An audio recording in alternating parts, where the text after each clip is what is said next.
Bienvenue dans Flash Talk, votre émission citoyenne. À chaque fois, un débat différent, un lieu différent. Dans Flash Talk, c'est vous qui faites le débat et c'est même vous qui réalisez l'émission. Et oui, grâce à ce petit appareil, un smartphone, un téléphone portable, comme on dit en français. Vous allez même pouvoir commenter ce débat avec nous.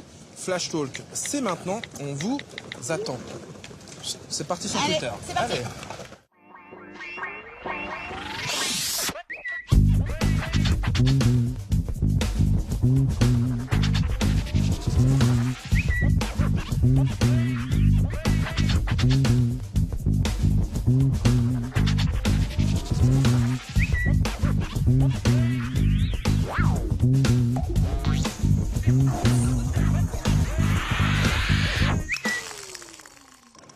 Bienvenue sur France-O et la chaîne parlementaire dans votre émission citoyenne. Flash Talk, c'est un vrai forum posé au cœur de la ville et de ses habitants. Aujourd'hui, regardez, on est plein cœur de Paris, place de la République, pour débattre de la santé. Et oui, visite chez le médecin, prix des médicaments, frais d'hospitalisation.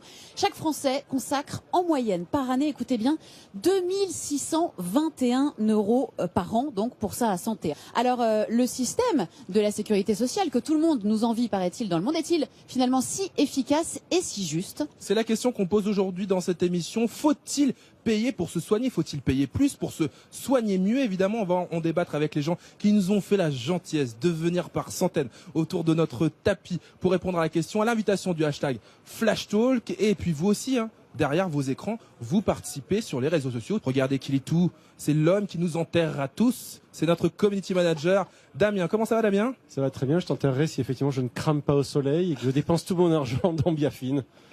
Est-ce qu'on a déjà des gens qui réagissent au sujet de l'émission? Oui, tout à fait. Nous avons Céline Crespin qui dit « On parle beaucoup de la sécurité sociale, mais en tant qu'auto-entrepreneur, je suis moins aidé et je paye plus cher, même avec ma mutuelle, pour des soins dentaires. » Aïe, aïe, aïe, aïe. Je pense que des témoignages comme ça, on va en avoir tout au long de l'émission, ma chère Sonia. Le temps juste de faire un big up à cette équipe. L'espèce de Dream Team de Flash Talk, Flash Talk, c'est une émission participative, intégralement filmée au téléphone portable. Alors, n'hésitez pas, vous aussi, à sortir vos smartphones et à filmer et à participer à la réalisation de cette émission. Et d'ailleurs, regarde Sonia, j'ai 3 smartphones que je vais gentiment distribuer au public. Qui a envie de filmer l'émission? Qui a envie? Ah, on a un footballeur. Il y a des candidats aujourd'hui. Et c'est pas le sosie d'un footballeur, on l'adore, j'adore. Qui a envie de filmer aussi? Mademoiselle aussi.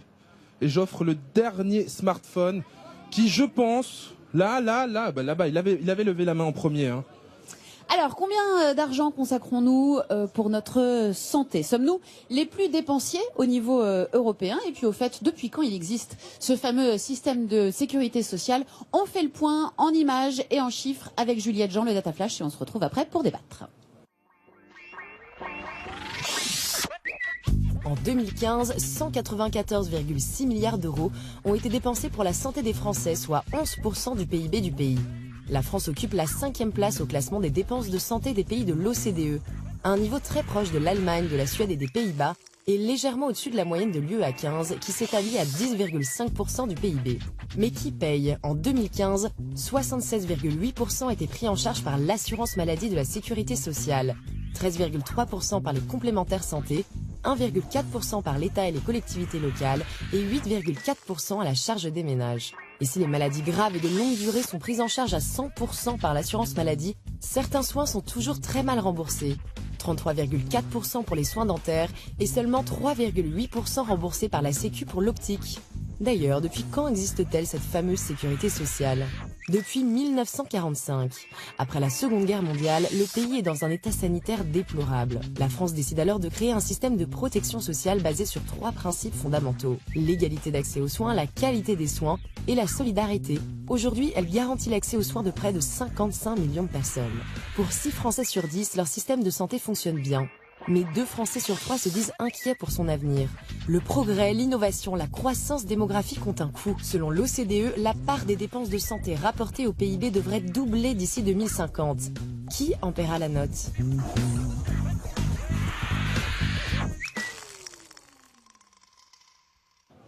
Alors, qui paiera la note? Êtes-vous prêt à payer davantage pour mieux vous soigner, pour vivre plus longtemps, madame? Franchement, non. Je pense que c'est une bonne idée justement de prendre ce sujet aujourd'hui.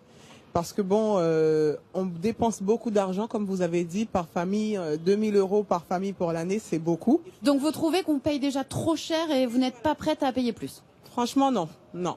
Parce qu'en fait, on achète des médicaments qui nous rendent encore plus malades. Vous voyez? Alors ça c'est encore une autre question. Peut-être qu'on ouvrira le débat tout à l'heure. Je pose Rafale. la même question, Sonia. Est-ce que vous êtes prêt à payer pour vous soigner, payer plus pour vous soigner mieux? Comment ça va, madame? Ben, moi, pour l'instant, ça va très bien, Bon, mais comment tu t'appelles? Jacqueline, Jacqueline, tu fais quoi dans la vie, Jacqueline? je suis retraitée. Elle est retraitée. Alors, petite retraite, grosse retraite de millionnaire ou... Ah non, pas de millionnaire. Hein. Bon, alors, je te pose cette Retraite- question. Retraite moyenne, quoi. Alors, quand je te parle de dépenses de santé, qu'est-ce que tu me dis? Je dis que les dépenses de santé, ça nous coûte cher à nous, parce que c'est de moins en moins bien remboursé. Par contre, les retraites, elles augmentent par un. Elles sont bloquées ou quasiment bloquées depuis 3 ans. J'ai monsieur aussi qui voulait réagir. C'est quoi ton prénom? Olivier, Olivier, tu fais quoi dans la vie, toi? je suis malade. T'es malade, ok. C'est un travail, ok. C'est Là où on en est, tu veux dire aujourd'hui, un c'est dur presque... travail. Voilà, J'ai c'est fait un un labeur. infarctus, diabète, cholestérol. 3 jours en réanimation. 1 semaine en soins. Je fais 14 contrôles par jour, je me lève à 4 heures du matin. À 4 heures, je fais un contrôle. À 16 heures, à 14 heures, 16 heures, 18 heures, 21 heures, 22 heures, 4 heures du matin, 6 heures du matin. Le lendemain, 9 heures. Après 11 heures. Ah ouais, mais c'est un vrai taf. Tu m'as dit tout ça, je suis fatigué comme toi. Le midi, je recommence. Après 14 heures, et je continue toute l'après-midi. Et du coup, quand je te parle de dépenses, d'argent et de santé, toi, ça t'énerve. Ben, moi, personnellement, je suis prêt à 100%. Mais si je devais payer les sommes que ça coûte, je pourrais même pas me le payer. Alors, je suis bon à mourir, quoi. Merci, camarade, pour ce témoignage précieux. En tout cas, on t'a entendu. Merci beaucoup. Il y a la question des affections de longue durée qui sont fort heureusement remboursées intégralement par la sécurité sociale. Pas facile non plus de se soigner quand on est étudiant. Mademoiselle, bonjour. Est-ce que vous payez trop cher pour vous soigner? Est-ce que vous avez déjà renoncé à certains soins parce que vous n'en aviez tout simplement pas les moyens? Ah bah oui, effectivement, je suis étudiante et donc c'est vrai que du coup, on n'a pas forcément de revenus réguliers. Et tout ce qui est dermato, dentiste, des fois aussi. J'y suis pas allée depuis 2 ans, par exemple, parce que c'est pas remboursé forcément par la sécurité sociale. Et en plus, la mutuelle, elle prend pas tout en charge aussi, donc c'est compliqué. Quand on n'a pas des parents, c'est ça, pour nous aider, c'est compliqué? Si, j'ai ma mère, mais voilà, il y a des dépenses aussi. Elle a eu des dépenses de dents qui étaient plus importantes que moi, donc on fait à l'urgence, en fait. Vous êtes étudiante également. Est-ce que vous avez la même expérience, le même témoignage? Oui, j'ai la même expérience qu'elle. Et au niveau des dépenses, c'est extrême, quoi. J'ai une mutuelle privée où je paye pratiquement 40 € par mois. Et ça, en plus, ça ne compense pas tous mes frais. Donc, du coup, moi, j'attends une aide de l'État. J'essaye d'adhérer à la CMU avec ma mère, mais on n'arrive pas, faute de moyens, alors qu'elle est mère célibataire, quoi. Donc, voilà. Est-ce qu'il y a d'autres témoignages, d'autres personnes qui veulent prendre la parole sur le sujet? Madame, bonjour. Bonjour, je voudrais parler au nom des assistantes maternelles. 350 000 quand même en France. Et nous sommes malheureusement exclus du système de la mutuelle obligatoire. Il faut savoir que les salaires sont médians à peu près 800 à 900 € et que c'est une catégorie de population fragilisée par la précarité de leur travail. Alors comment vous faites pour vous soigner sans mutuelle? Elles sont les femmes seules renoncent, celles qui sont sur leur mari, la mutuelle de leur mari, ça va à peu près. Mais celles qui sont toutes seules, veuves, divorcées, qui élèvent seules leurs enfants, on renonce à leurs soins la plupart du temps. Et d'autre part, quand elles sont malades, vraiment très malades, parce qu'elles se sont négligées, là, elles sont obligées de s'arrêter, malheureusement, et elles sont licenciées puisque le retrait d'enfants est libre, sans motif, et donc elles perdent leur travail. Merci d'avoir pris la parole au nom des assistantes maternelles. D'autres témoignages avec Rafale, qui est parti faire un petit tour sur la place de la République. Où êtes-vous, Rafale? Beaucoup d'interventions également sur le hashtag FlashTalk. Il y a par exemple Michel qui nous dit: la France a un système fabuleux qui nous a mal éduqués, les soins semblent gratuits. On perd la valeur des soins et on râle quand il s'agit de payer. La santé a un coût et aussi un prix. Vous savez que je me balade, hein, c'est un peu le but de FlashTalk. On est ici place de la République. Oh, je crois que je vais embêter cette petite famille qui est là. Oh, bonjour madame. Bonjour. Bonjour, je suis Rafale. J'anime cette émission qui s'appelle FlashTalk et on parle de la santé. Que pour vos enfants, par exemple, quelquefois, ça vous est arrivé de pas aller chez le médecin parce que vous vous dites: oh là là, ça va être trop cher, les médicaments, etc., etc. Non, c'est la priorité, c'est les enfants, c'est pas les sous. Merci beaucoup, madame. Et qu'est-ce qu'en pensent nos twittos, évidemment, sur les réseaux sociaux? C'est très simple. On est allé faire une petite revue de tweets. Notre système de santé est-il efficace ou au contraire, ça marche pas du tout? C'est le Story Flash préparé par Juliette Jean. Notre système de santé est-il satisfaisant? Oui, selon Sonia qui le compare avec le système britannique. Pour une rage de dents à Londres, je dois payer 70 livres la consultation égale 90 €. Venez pas pleurer de notre système de santé en France. Quand la sécurité sociale que tout le monde nous envie te rembourse 1,70 € sur une monture, t'as juste envie de les lui jeter à la figure. Eh oui, c'est bien connu, si vous avez des problèmes d'optique, mieux vaut avoir une bonne mutuelle. Logomotive propose une solution. Pourquoi payer une mutuelle et enrichir de gros groupes alors que nous pourrions donner cet argent directement à la Sécu? Sinon, pour éviter les frais de médecin, il existe toujours le très consulté site de Doctissimo. Mais selon Expérience 626, il n'est pas toujours du meilleur conseil. Doctissimo est le site qui te diagnostique un cancer généralisé et une mort atroce dans les 72 heures, alors que t'as juste le rhume des foins. Norman en a lui aussi fait les frais.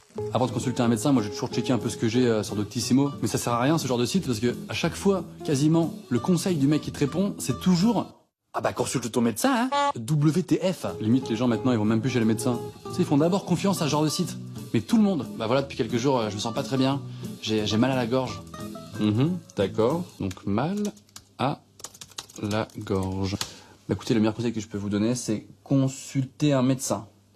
Consulter un médecin. Le plus rapidement possible. Merci docteur.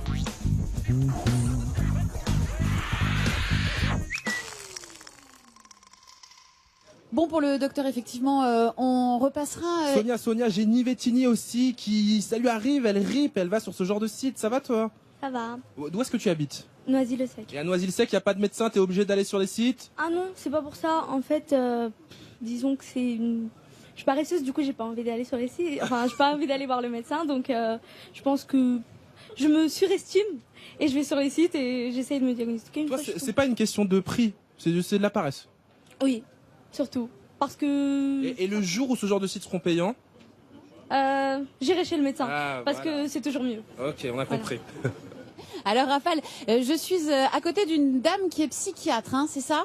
Je parle sous votre contrôle. Et alors vous avez développé une application qui permet de s'auto-diagnostiquer?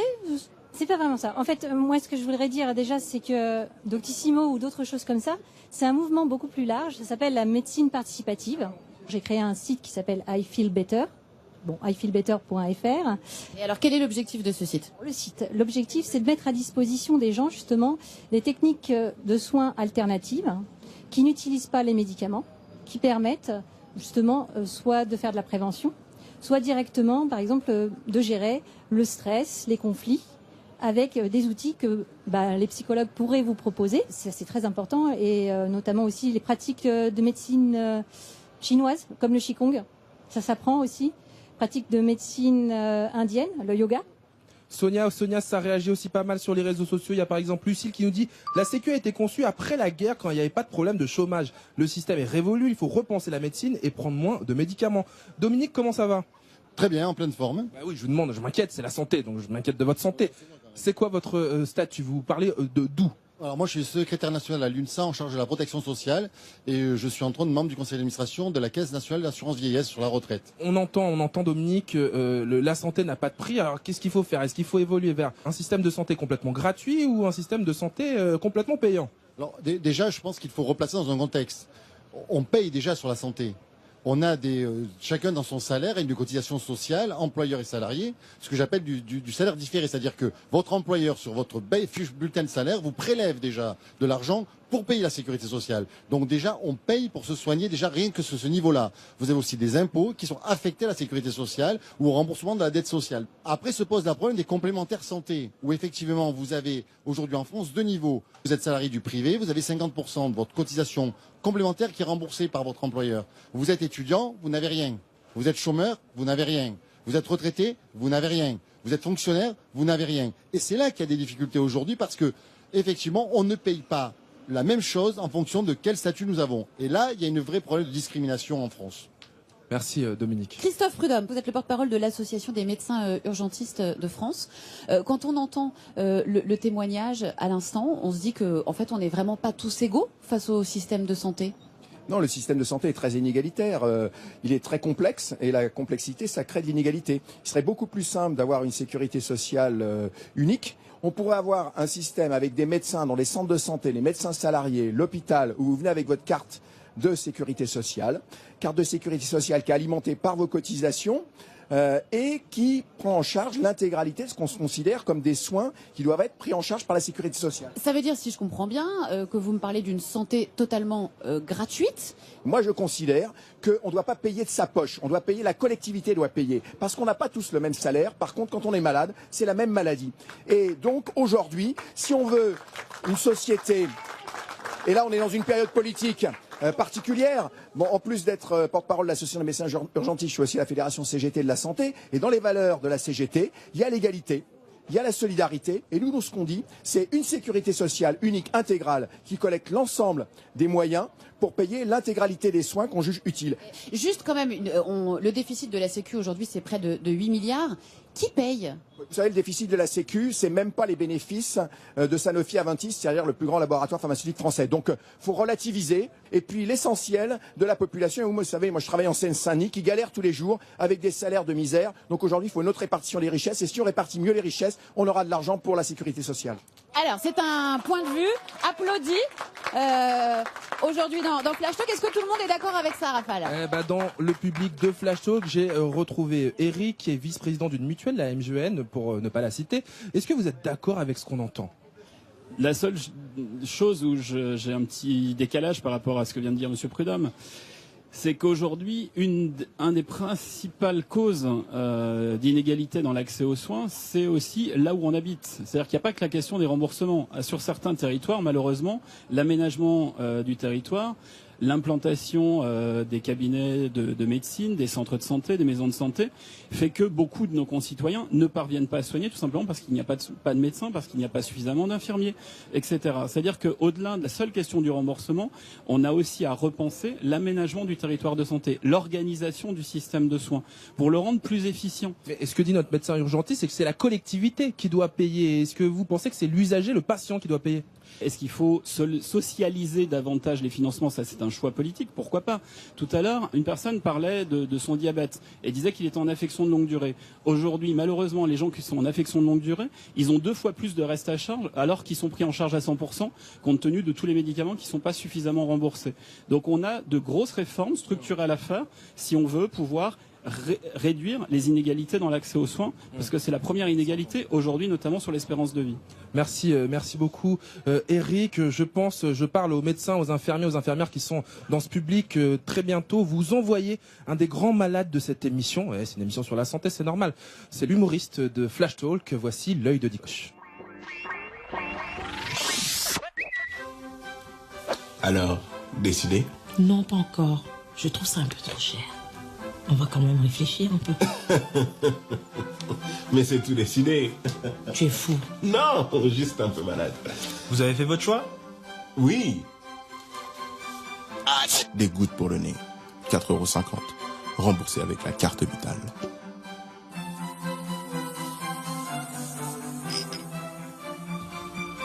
C'est marqué quoi là ? Ah, je sais pas. Doliram peut-être. Doliram peut-être. 1,23 €. Remboursé avec la carte vitale. Peut-être. Il est comment votre Firvax ici ? Générique ou Princeps ? Ah, monsieur, si tout est halal, il n'y a pas de... Hein ? Médicament Firvax. Remboursé par la carte vitale. Alhamdoulilah. Vous seriez la pilule du lendemain. Ah, j'en ai plus, monsieur. On les reçoit toujours le lendemain. Devenir papa. 11 375 € et 75 centimes. Absolument pas. Remboursé par la carte vitale. Pour toute maladie sur Terre, il existe un médicament à acheter à un prix exorbitant, sauf l'amour. Enfin, si, mais ça c'est une autre histoire, qui se terminera encore avec une maladie si vous faites pas gaffe. Et pour tout le reste, il y a Carte Vitale. Carte Vitale, partenaire officiel des Jeux Paralympiques 2019 au Gabon.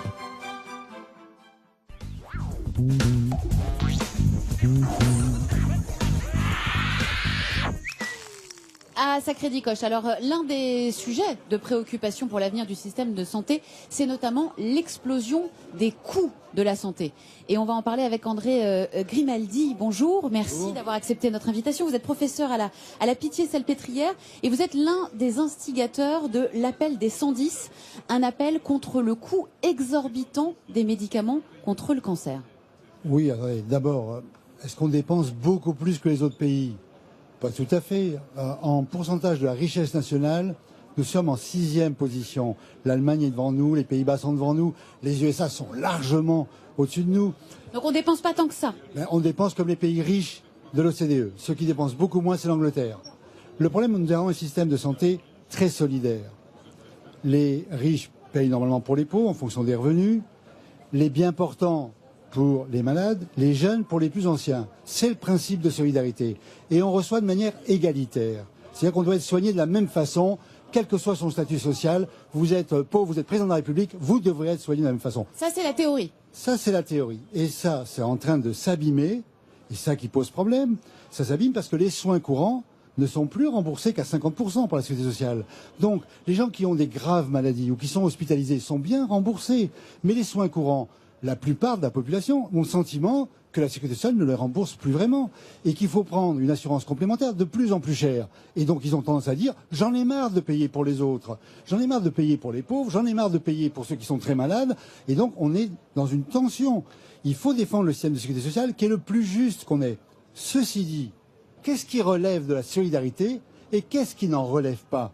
Donc ça c'est un débat. Alors c'est un débat citoyen. Les médecins ont leur mot à dire, mais pas seulement eux. Les usagers, ce sont des patients, l'ensemble, les partenaires sociaux ont à dire qu'est-ce qui relève. Or, en France, on a tendance à empiler, et comme vous le savez, on a beaucoup de lobbies. On poursuit le débat avec Rafale, qui a un nouveau témoignage. À la place de la République, parce que Ricardo dit qu'il doit aller travailler. On parle de la santé, et je vois, mec, t'es baraqué. Je me dis, tu fais du sport, toi? Oui, tout à fait. Alors, tu fais quoi comme sport? La muscu. Alors ça se voit, effectivement, quand vous comparez à moi. Du coup, la question que je me posais, c'est est-ce que depuis que tu fais de la muscu, tu vas moins chez le médecin? Beaucoup moins, oui. Merci hein, Ricardo.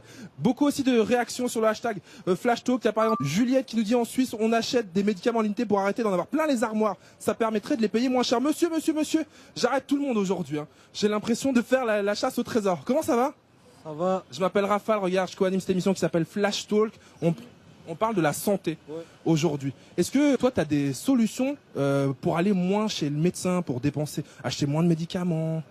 Bah par exemple, pas tomber malade. Et comment on fait pour pas tomber malade, mec? Bah quand il pleut, on reste dans sa maison en général. Je l'adore. À toi, Sonia. Et fallait y penser, ne pas tomber malade, évidemment, bien vu. Alors c'est vrai que ça nous amène sur le sujet de la prévention. On est en retard hein, en France par rapport à ça. Alors, écoutez, effectivement, je trouve qu'en tant que représentant des assurés sociaux, en tant qu'organisation syndicale, nous sommes effectivement un peu à la ramasse sur la prévention. Donc il y a du travail à ce sujet. Il y a des choses à faire. Vous n'êtes pas médecin, mais vous l'êtes médecin. Qu'est-ce que vous avez à dire là-dessus? Si on améliorait les conditions de travail, il y aurait beaucoup moins, par exemple, ce qu'on appelle de troubles musculo-squelettiques, c'est le mal de dos, les difficultés au niveau des poignets, le stress, parce qu'on a un management qui est harceleur, on l'a vu chez Orange avec la multiplication des suicides. Aujourd'hui à l'hôpital, il y a la multiplication des suicides.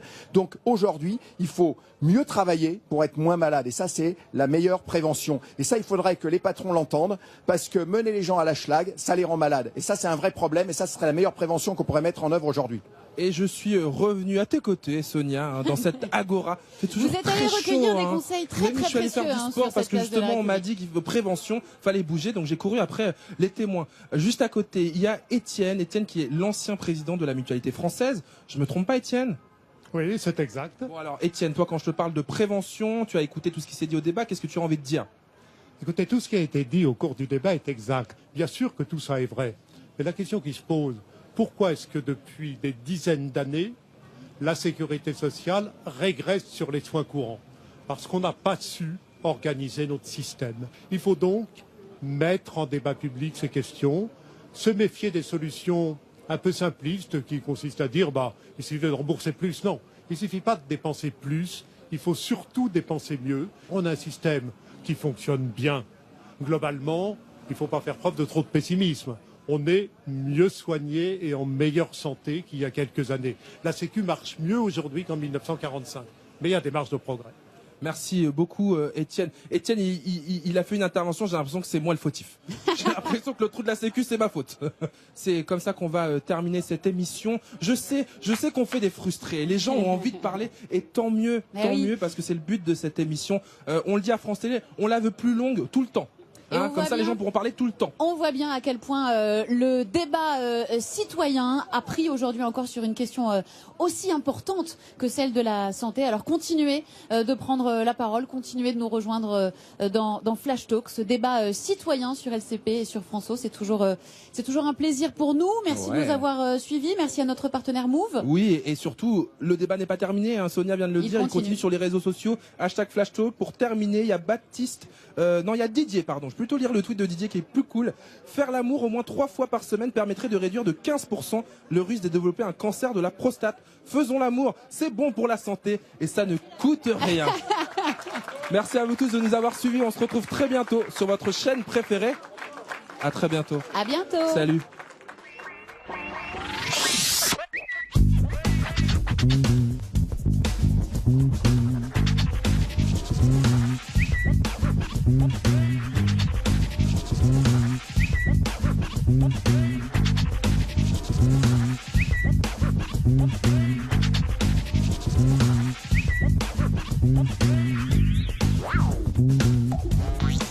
Wow.